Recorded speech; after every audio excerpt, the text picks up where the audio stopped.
Bismillahirrahmanirrahim. Alhamdulillah. Mengenai birrul walidain, Allah Subhanahu wa taala mengatakan di dalam surat Luqman, bisa dibuka di dalam surat Luqman surat 31. Surat 31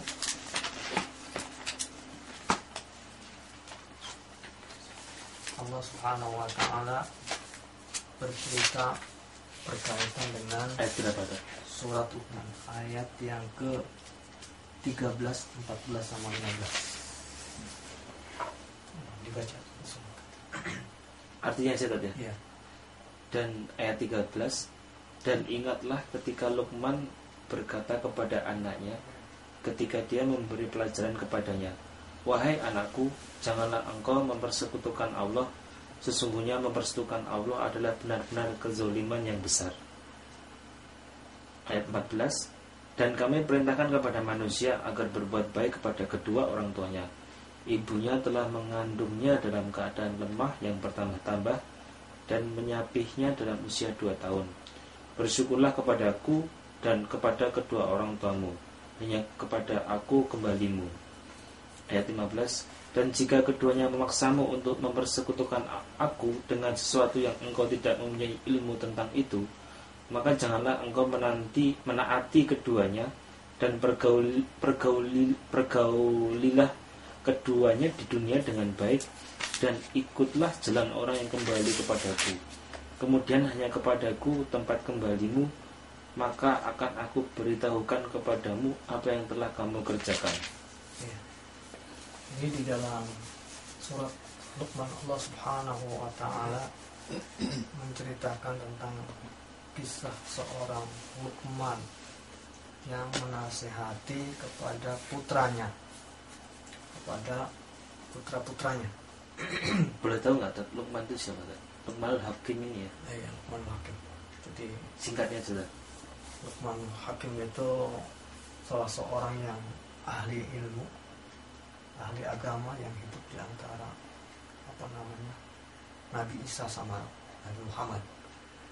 Jadi beliau ini bukan termasuk nabi, tapi termasuk orang yang sangat dalam pemahaman ilmu agamanya. Dan Allah Subhanahu wa taala karena luar biasanya kisah ini memasukkan kisah ini dalam satu surat dan menamakan surat itu dengan menamakan namanya surat Luqman. Saya lanjut ke isinya saja. Luqman memberi wasiat kepada anaknya. Wa il qala Luqmanu libnihi wa huwa ya'izuhu ya bunayya la tusyrik billah. Ini nasihat Luqman kepada putranya pertama adalah la tusyrik billah. Jangan engkau syirik kepada Allah. Inna syirka la zulmun.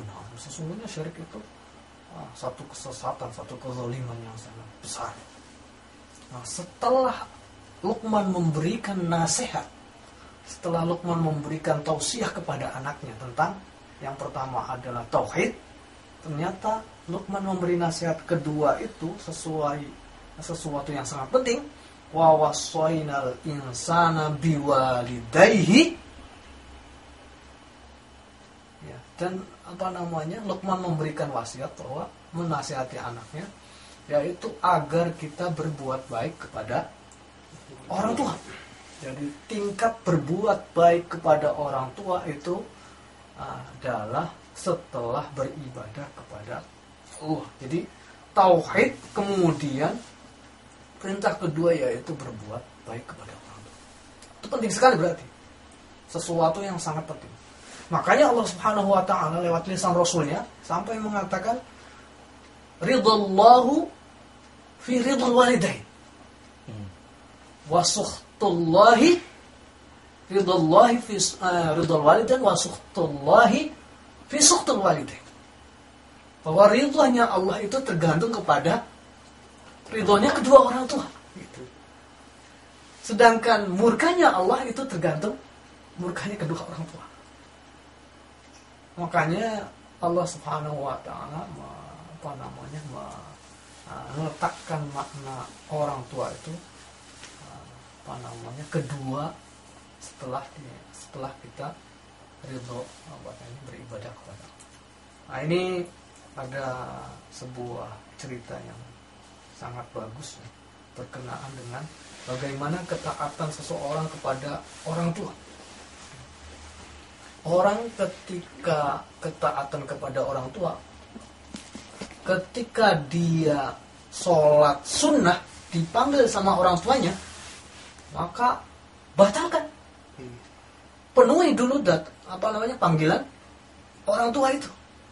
Itu ibu bapak atau ibu terutama. Kalau sholat wajib gimana kan? Kalau sholat wajib. Padahal kalau sholat itu tidak boleh ditinggalkan loh.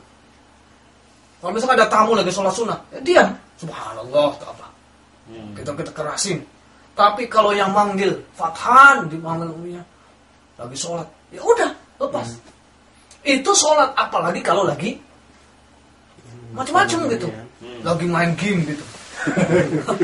Fathan ini, wah, bentar bu, gitu kan?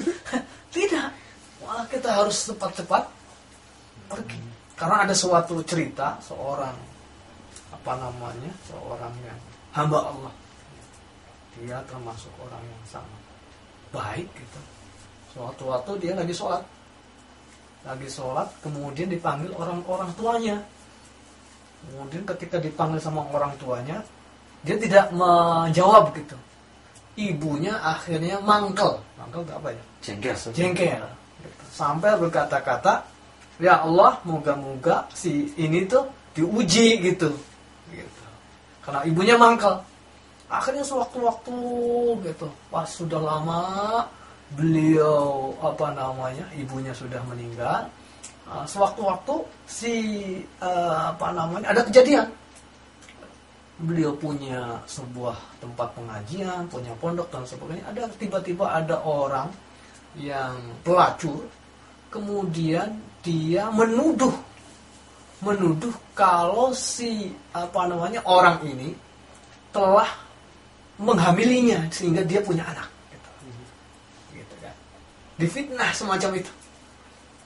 Akhirnya orang-orang marah gitu. Kemudian pesantrennya itu, tempat pemondokannya dirusakkan gitu. Wah, marah gitu. Kemudian akhirnya si dengan kekuasaan Allah si mbak ini mengatakan bahwa tanya sama si bayi itu, siapa yang menghamili dia gitu, bapaknya siapa. Akhirnya salah satu keajaiban kan, ada 3 bayi di dunia ini yang bisa berkata. Anaknya Siti Maryam, bayi yang di geyongannya Nabi Yusuf, sama itu.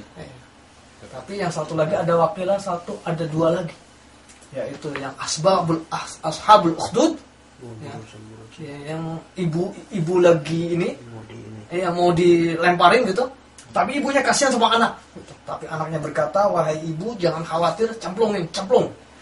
Nah, udah. Yang satu lagi